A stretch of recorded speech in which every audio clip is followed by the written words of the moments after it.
मंगलवार को नेपाल तिब्बत सीमा पर आए भूकंप को महान भविष्यवक्ता नास्त्रेदमस की भविष्यवाणी से जोड़कर देखा जा रहा है, क्योंकि नास्त्रेदमस के दावे के मुताबिक ही इस साल की शुरुआत में भीषण भूकंप आने वाले थे।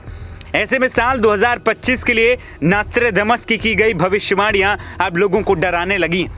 दरअसल नेपाल की सीमा के पास तिब्बत के शिगात्से में मंगलवार सुबह आए तेज भूकंप में 53 लोगों की जान चली गई और 60 से ज्यादा लोग घायल बताए जा रहे हैं। शिगात्से शहर में आए 7.1 तीव्रता के इस भूकंप ने भारी नुकसान पहुंचाया। नेपाल, भारत, चीन के कई हिस्सों में भूकंप के तेज झटके महसूस किए गए। इतना ही नहीं, भूकंप के बाद भी कई और झटके यानी कि आफ्टर शॉक महसूस किए गए। भूकंप में बड़ी संख्या में जान गंवाने वाले और बड़ी बड़ी इमारतों के मलबे में दबने की खबरें लगातार आ रही हैं।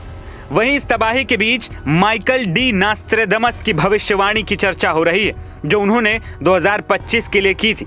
फ्रांस के 16वीं सदी के भविष्यवक्ता नास्त्रेदमस ने मौजूदा साल यानी कि 2025 के लिए भयंकर आपदाओं की भविष्यवाणी की है। इनमें भूकंप, बाढ़, वैश्विक अशांति, महाशक्तियों का टकराव, आर्थिक उथल-पुथल, साइबर खतरे और वैश्विक अस्थिरता शामिल है। नास्त्रेदमस के कई दावों को पहले भी ठीक होने की बात कही जा चुकी है। नास्त्रेदमस ने साल 2025 में और कई चुनौतियों और आपदाओं का जिक्र अपनी किताब में किया है। नास्त्रेदमस की ये भविष्यवाणियां उनकी किताब लेस प्रोफाइट्स में दर्ज हैं, जिसे उन्होंने 1555 में लिखा था।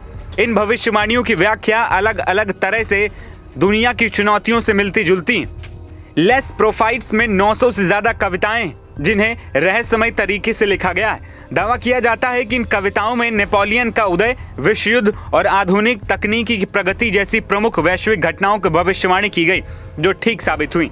नास्त्रेदमस ने अपनी कविताओं में प्राकृतिक आपदाओं का बार बार जिक्र किया है। इसमें धरती का हिलना और नदियों का उफान का जिक्र 2025 साल में होता है। वैज्ञानिक समुद्र के बढ़ते जलस्तर, बर्फ की चोटियों के पिघलने और तेजी से बिगड़ते मौसम के पैटर्न के बारे में भी इसे चेतावनी माना जाता है।